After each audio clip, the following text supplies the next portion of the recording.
Welcome to the Rustic Garden. Today is December 12th, and it's actually going to be 75 degrees today. And we also got a huge pile of wood chips delivered to our community plot. And what I've decided to do is I'm going to start the 2016 community plot series today. So this is video 1 for 2016 in my community plot, and I'm going to show you how to build raised beds. I've got some wood cut. I'm going to show you how to put that together and how to fill them using fresh wood chips, which typically you don't do because fresh wood chips will interfere with the nitrogen in your garden. I'm also going to use, if you can see straight back there, you can see the compost pile we have. So I'm going to do a layer of compost, 2 to 4 inches, then a 2 to 4 inch layer of fresh wood chips to fill the raised beds, and I will talk to you about how it all works. If you've ever had a chance, check out, you may have already done this, but if you haven't, check out the Back to Eden garden series that are online. They're all over the place. They're very, very easy to find.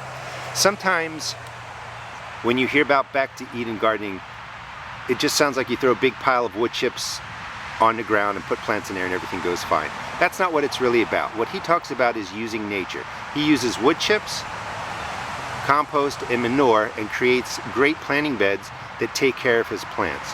Right here you can see all those white strands. That is the wood chip pile from this year. And that's begun to break down nicely.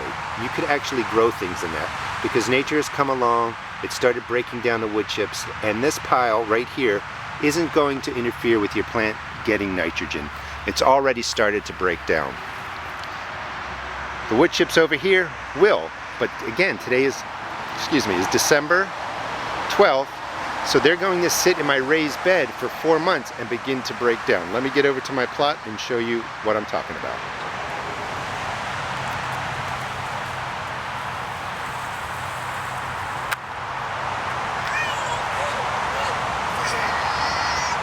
This is the wood that I'm going to use for my raised bed. It's pressure treated lumber, it's treated with copper, and it's been that way for at least 15 years, so it's perfectly safe. Some people worry about that, but I've talked about, you know, using pressure treated lumber in your garden in other videos.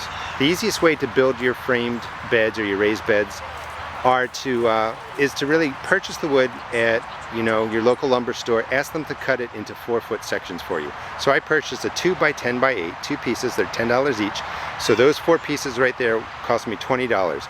It's going to build a 4 by 4 wood frame with 10-inch sides, and it's not really that expensive. You know, putting out 20 bucks now is a little bit, but this will last 10 years. So you're going to have a raised bed. Raised beds are really useful because it allows you to concentrate your resources into a small space, and also you don't stand in it. So you really only have to turn this, once every couple of years. Just add amendments to it and plant. They also warm up sooner in the spring because they're above the soil surface, so the sun, when spring arrives, the raised beds tend to warm quicker so you can plant sooner, and they also do a really good job of letting water drain through them. Let me assemble this and show you what they look like. Oh, one more thing. When you get the wood cut, you're going to have to drill holes right into it.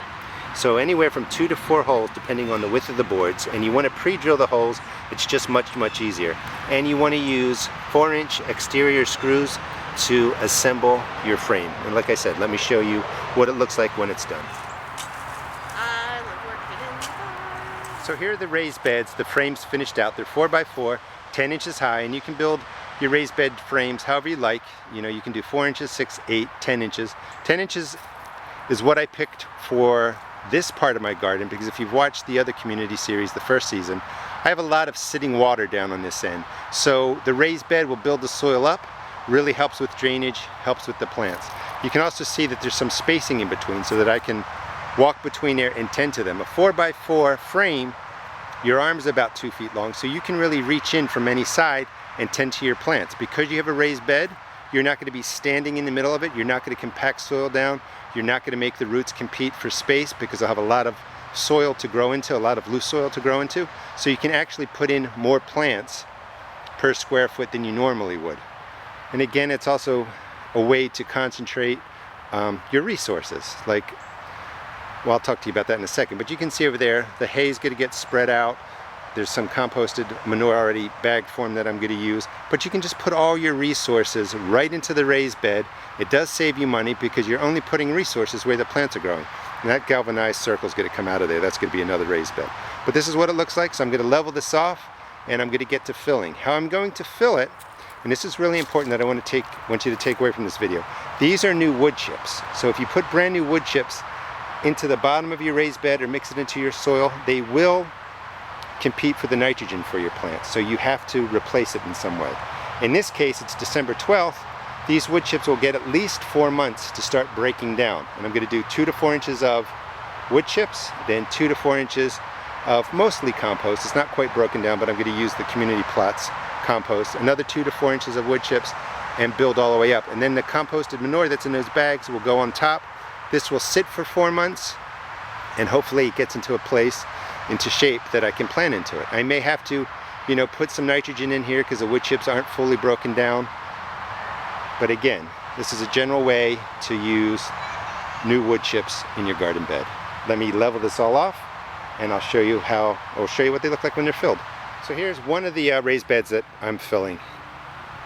Right now what I have is on the very bottom against the soil is maybe 1 or 2 inches of wood chips. And then on top of that is some hay that I had all season that broke down over the summer. And then another 3 or 4 inches of wood chips. And then on top of that, 3 or 4 inches of the garden soil, which is a mix of compost, good garden soil, other matter. That's going to cover the wood chips. That'll leave me with about 2 inches of space. Now these are brand new wood chips. I really want to stress that the brand new wood chips inside of the bed in your soil will compete for nitrogen against your plants. But again, this is going to sit here 4 months. The wood chips will start to break down. You really don't want to use fresh wood chips in your garden soil and then plant right away. You need time for it to break down. Now when this is all done, like I said, there'll be 2 inches. I'm going to put new wood chips on top of that. You can do that in your garden. You can put 2 inches of wood chips brand new on any of your garden soil. That's not going to affect the root area of your plants. They will get plenty of nitrogen. When you put wood chips on top, that helps conserve moisture. The other thing is, this bed with all these wood chips are going to be almost like it's a sponge. The wood chips will hold water. Moisture will stay in this bed all through the summer, even on days of drought when I can't get out here and water it. So there's a lot of benefits. So let me finish these beds up and I'll show you the final product with some of the plants I have to put in. A good layer of the soil and compost, and on top of that, some dried shredded leaves. Layers, and that's really what I want to stress, is that I'm putting in different layers into the 10 inches of the raised bed. That's going to sit, like I said, for 4 months and hopefully break down and be ready to be planted in. All right, well, a couple hours worth of work. There's one bed back there finished with the alternating layers of compost, garden soil, wood mulch, and what I did forget to put in that one was the composted manure. So this bed right here has the same thing: wood chips, the compost that's a lot of garden soil, more wood chips, some leaves are in there, and then it's going to get a layer of the composted manure, wood chips on top of that. And this last bed, I'm actually going to do something different. Right, remember in the beginning of the video I showed you the remains of those wood chips that were breaking down with the white strands through them. I'm actually going to clean that up and put that into this bed and use some of the topsoil that I have left over there. The boxes themselves, 2 by 8 by 10s, cut in half at Home Depot. Each box cost me $20. The benefit of this community plot is the compost and the wood chips. I filled these really for practically nothing because I'm using what resources come here. So raised beds, again, great way to raise soil above a water level if you have water issues. They will also warm sooner in the spring so you can get to planting, and it's a way to concentrate resources just into a square where you don't have to constantly step into the garden. You can just reach in and plant. So it will save you money because all your products are going into where the plants are going to be. Right in between, the versatile wood chips to keep the weeds down and to walk on. Hope you enjoyed the video and you check out my community plot series for 2016. Have a great Christmas, great New Year, great holidays. Thanks.